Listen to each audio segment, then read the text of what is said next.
Hi, I'm Simcha Lefton. Stay tuned. Taped with Rabbi Doug is next. We're gonna see Rabbi Doug. We're gonna see Rabbi Doug. We're gonna see Rabbi Doug on your TV tonight. But Daddy, I want to watch Monday Night Football. Forget about Monday Night Football. There's no other thing we're gonna watch on Monday but Rabbi Doug. Yeah, Rabbi Doug on TV tonight. We're gonna see Rabbi Doug. Oh, everybody talk about Doug. Shalom and welcome to Taped with Rabbi Doug. I am here with Simcha Lefton. My friend Simcha here was born and raised in St. Louis, Missouri. During his teenage years onward, he came to the Chicago area, studied in seminary in yeshiva, and eventually received rabbinical ordination from Hebrew Theological College in Skokie. He currently lives with his wife and 5 children in West Rogers Park in Chicago. Simcha developed an interest in the weather when he was in preschool. Every morning when he was about 4 years old, he would wake up around 6:30 a.m. and listen to the weather on his FM radio, and later shared his own forecast based on that with his father on the phone. Throughout elementary school, every evening when he came home, he would do a mock broadcast as a meteorologist. Simcha is currently a rabbinical Kashruth Supervisor at Northwestern University and is a professional chaplain working towards board certification. He started his podcast, Weather with Enthusiasm, in December 2020 and has broadcast over 500 episodes.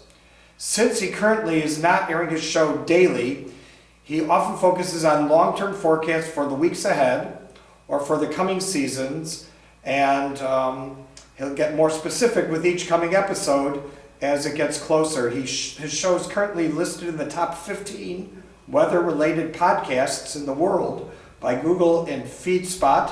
This is Simcha Lefton, and here we are in a week starting with cold weather, and it's time now that we're inside to take off my coat and welcome Simcha to the show. Simcha, welcome. Glad you could be here. I've had many weathermen, professional broadcasters from television and radio on my television show before, but never someone who did a podcast about weather. And you are kind of a weather guru since you were a young child. Probably had illusions of not doing what you've been doing for a living and going to rabbinical school and so on and so forth, but being on television and being a meteorologist for a living.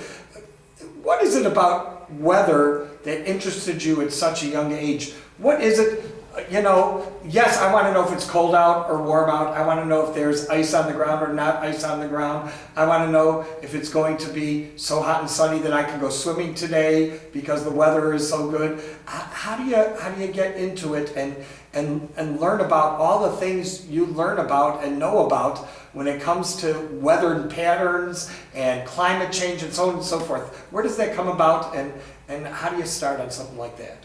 So with the weather, I just love how every day it's a new story with the weather. There's always something new developing. Either that or it's just the opposite. Actually, it's the opposite which is most fascinating to me, when there's tremendous consistency, like a consistent hot and humid weather pattern in St. Louis in the summertime, and when things are always changing during the rest of the year. I also love snow. It could be, as a 4-year-old, I was extremely excited to have school canceled in St. Louis. School gets canceled all the time whenever there's snow. It's not like here in Chicago, where my wife told me that she never had any snow days except for maybe one growing up. Every single year I had snow days growing up, except for when I was in 4th grade. And when there's just several inches of snow, 3-4 inches of snow, they cancel school there. So that probably was the original inspiration. When I was 4 years old, I woke up, it was all white, and I was told there's no school. But there's a lot more than just that. But snowstorms happen to be one of my most fascinating parts of weather, parts that I find most thrilling, and nothing is more heart-racing than hearing an alarm from the weather radio issuing a winter storm warning. That's great. It's exciting for you. Yes. Not for me.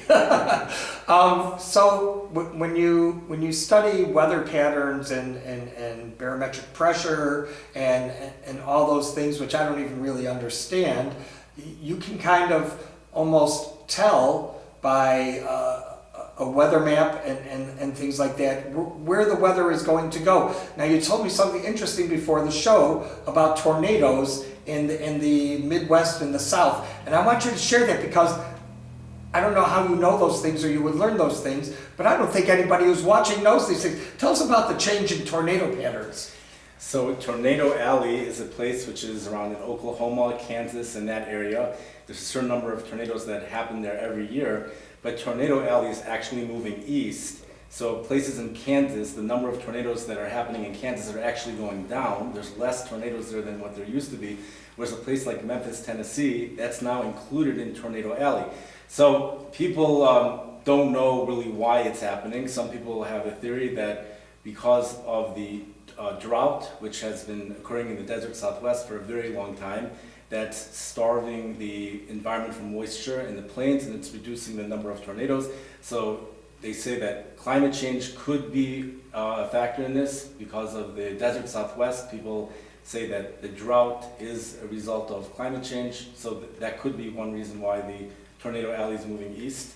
That's possible. Mm-hmm.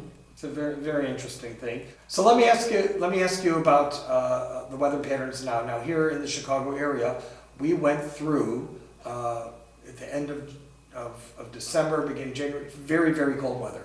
Very cold weather, below zero at some points, and certainly a deep freeze for days and days. And then all of a sudden, that broke, and we go up into the 40s, 50s, 60s for a couple of days, back down into the 40s and 50s, and hovering around the 30s and 40s, upper 30s and 40s now for 3 to 4 weeks.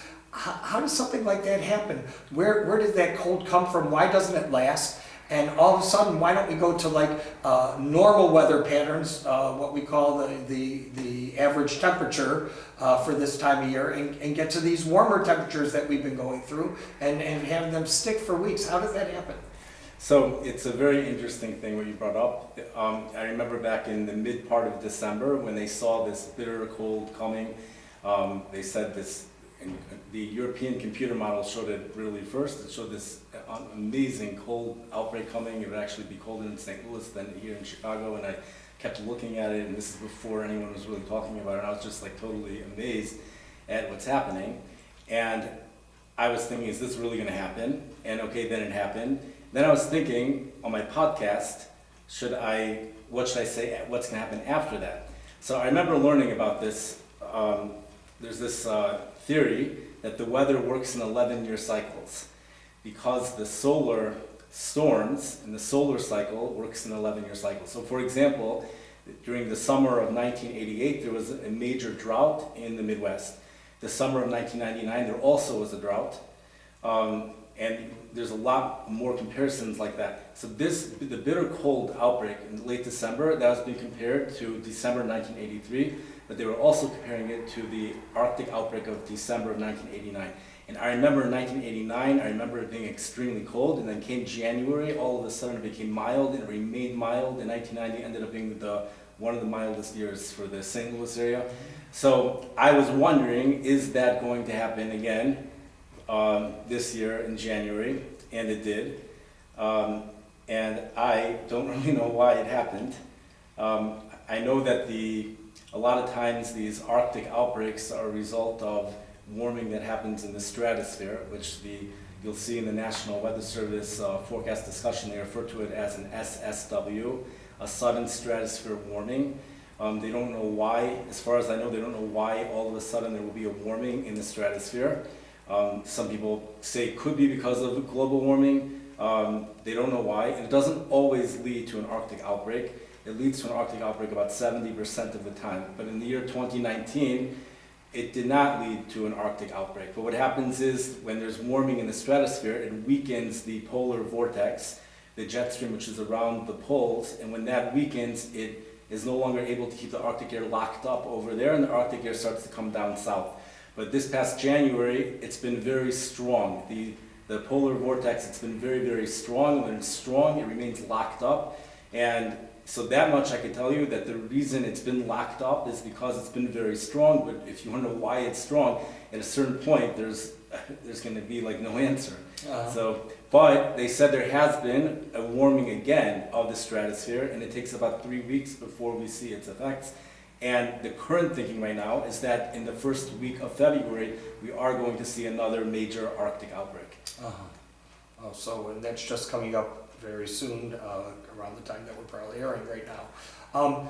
Tell me about so you grew up in St. Louis. So in my mind, living in Chicago, we have, from the time I'm very young, we kind of have in our mind that if you go a little bit north, if you go into Minnesota, it's always going to be 20 degrees colder. They're always going to have 6 to 8 more inches of snow than we're going to have. You go down to St. Louis, it's going to be 15 to 20 degrees warmer. And the same situation, they're going to have, if we have 8 inches, they're going to have 2 or 3 inches maybe of snow, but the temperature is going to be warmer, it's going to melt faster. Then if you go east a little bit and you go towards like Atlanta where you're approaching the East Coast, but not there yet, you're also going to be about 10 to 20 degrees warmer most of the time than it is in St. Louis, and they're just going to get a touch of snow when we're getting a few inches in St. Louis and more inches in Chicago, and then of course we get to Florida. So right now in Florida, for the last few weeks, outside of the last few days maybe, they've had cold weather also. Is that cold weather coming from what was here before? How does it work that southeast, that's usually at this time of year, a very warm climate, gets cold weather, but we also had very cold weather right before. Does it flow down southeast, or is it a completely different flow that runs down to the south?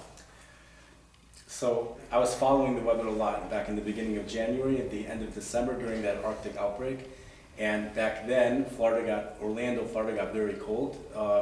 It dropped into the low 30s, and that was really a result of the Arctic outbreak that came from the north. It came through here and went down there. But I will say there are occasionally during the year, there are times, I think generally it's more common in the spring or early summer, let's say the spring, where you can get really warm temperatures up north. And then down in Florida, or this past summer it happened in Texas.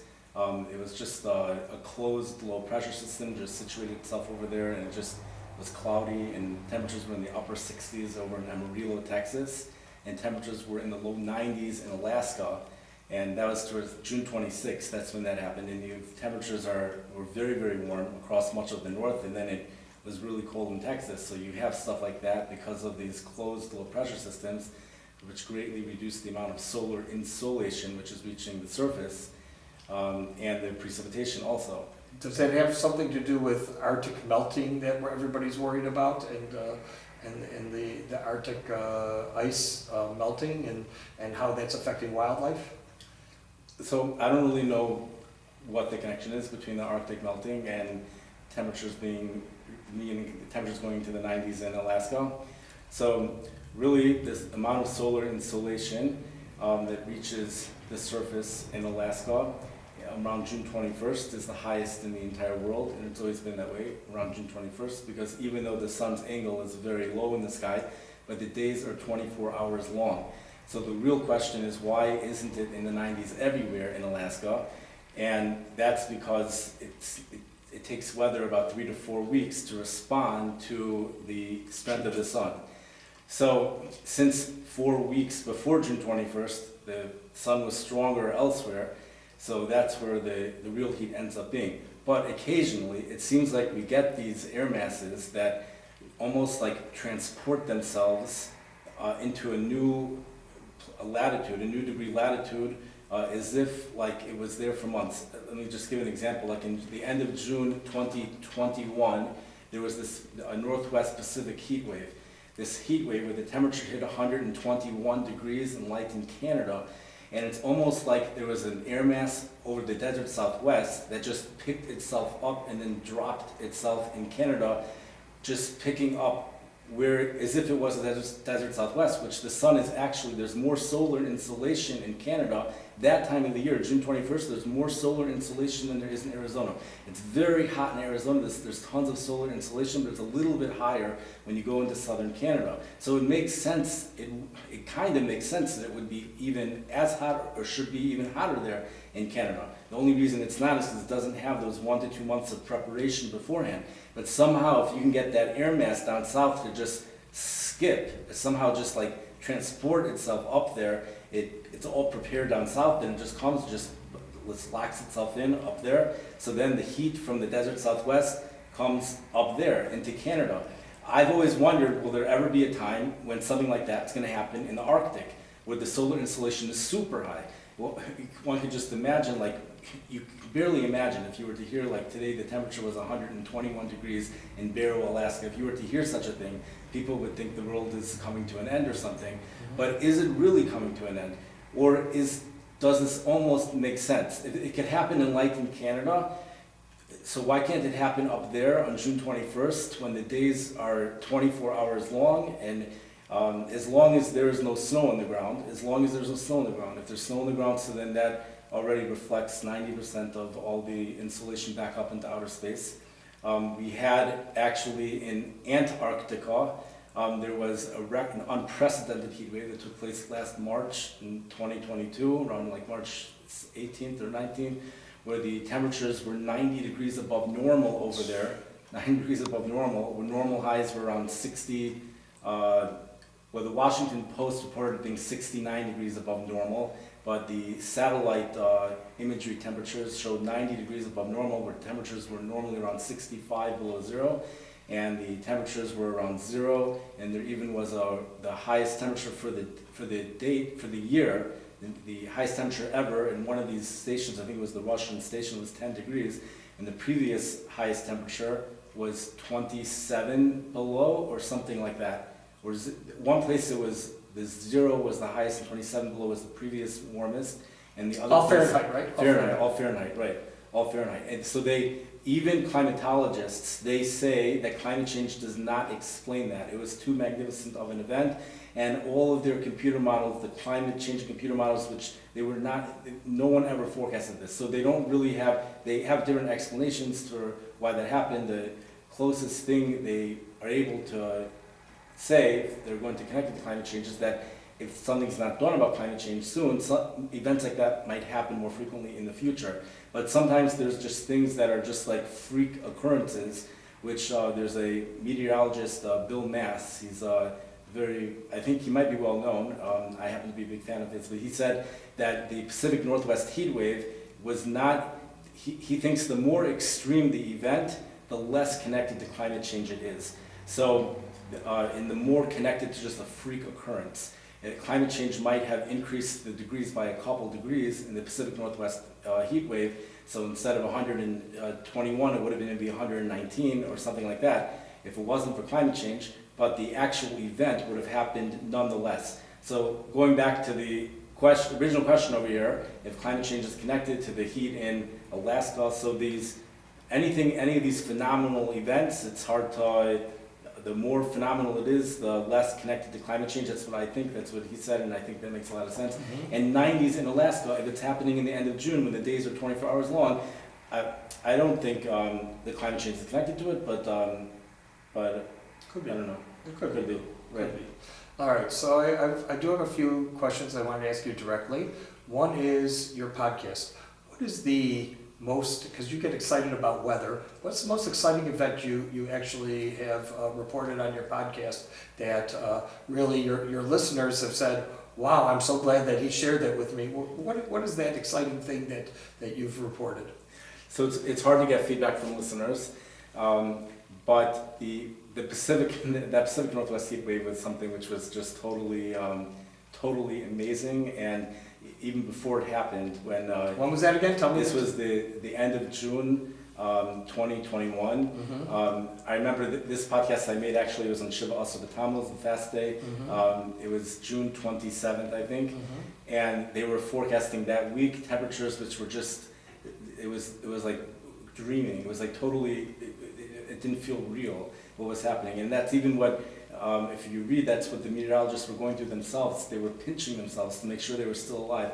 I remember Bill Mass said if it wasn't for the fact that every single computer model is forecasting the same thing, we would dismiss these forecasts. Sometimes things like that happen. You'll have in Denver, Colorado, there was the GFS model was going wild on a certain storm forecasting 50, 60 inches of snow. Everybody knew, you just dismissed that model, but nonetheless, it brought a lot of attention to that snowstorm, and they went with the European computer model, but over here, all of the models were saying the same thing, 110, 115 degrees. It just kept going up and up. And not only that, but just like in snowstorms, a lot of times you'll have like, forecasting 1 to 3 inches, the models went up, now it's 3 to 6, now it's 6 to 12, now it's that. You'll never hear that in temperatures, except this one time. You'll never hear in temperatures like, oh, they were forecasting at 84, now it's up to 90, 98. It doesn't go like that. But in this particular heat wave, that's exactly what it was like. It was going from highs in the low 90s, upper 90s, mid hundreds, low hundred and teens.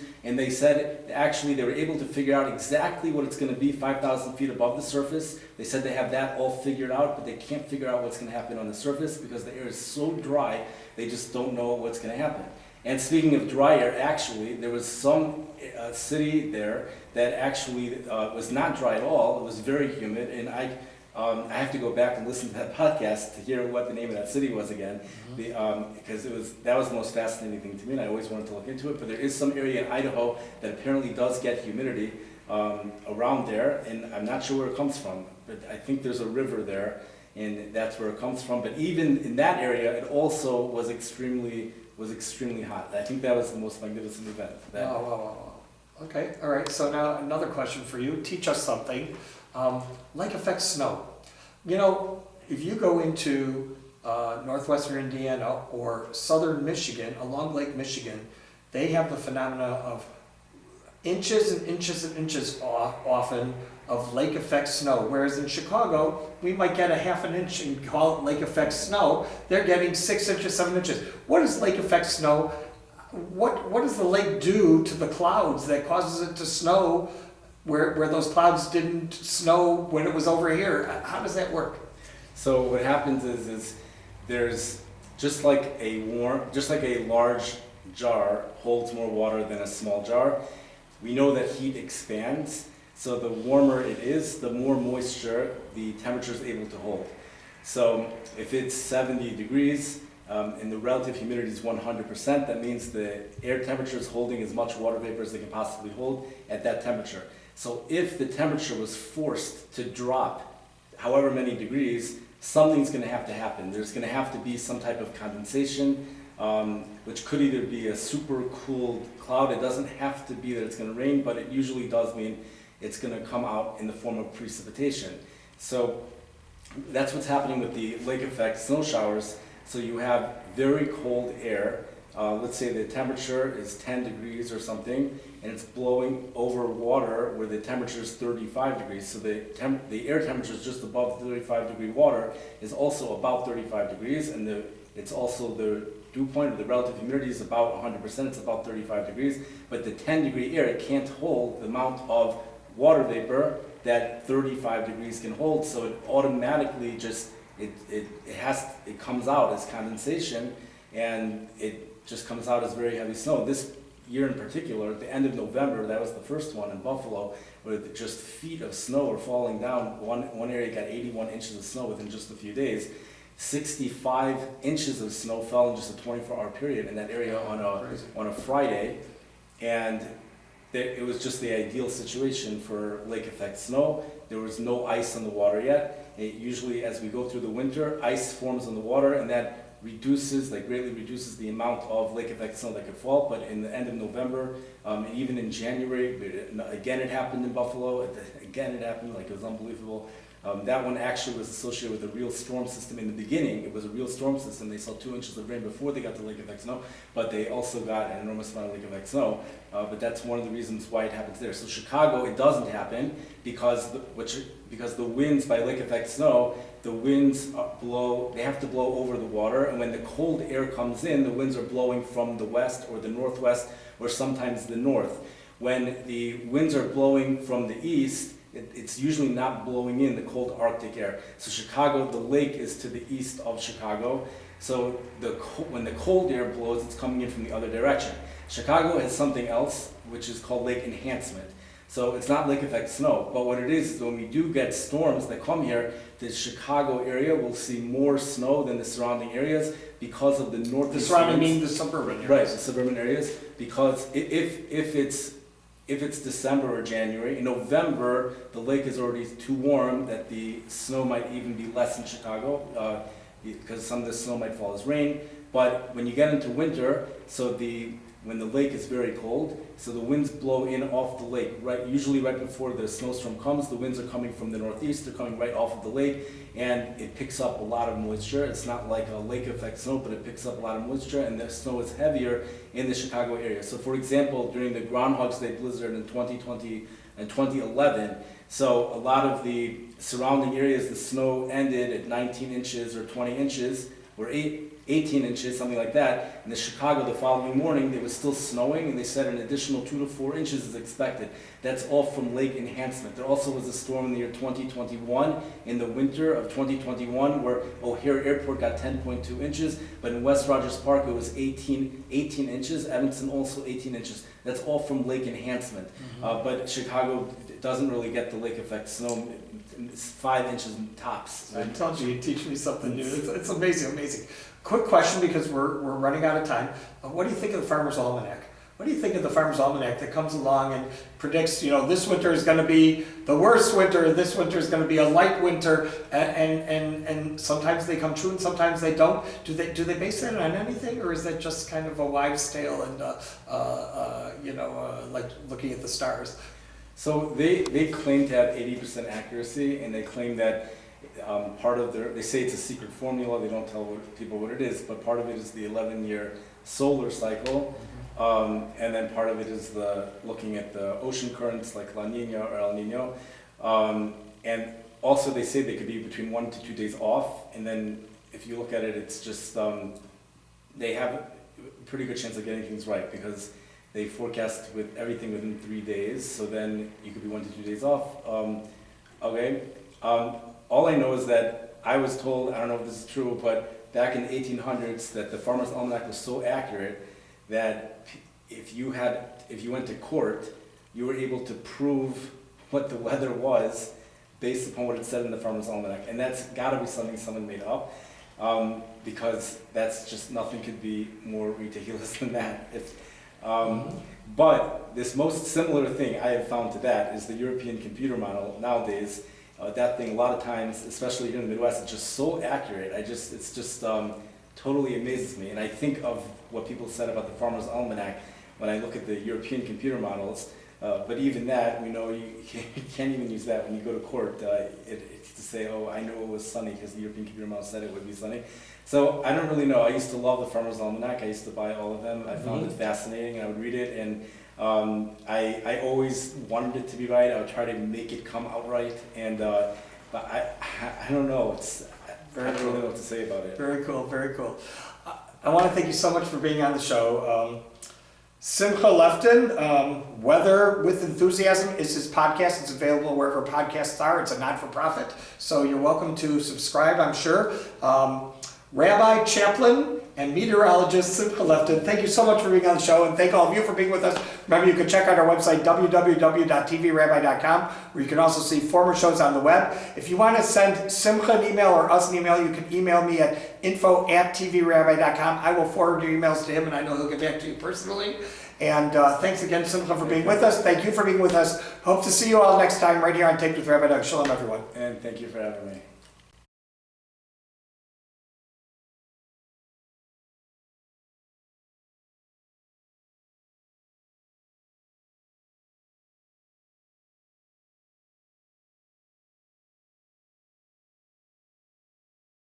Gonna see Rabbi Doug on the TV tonight. This has been a Taped with Rabbi Doug production.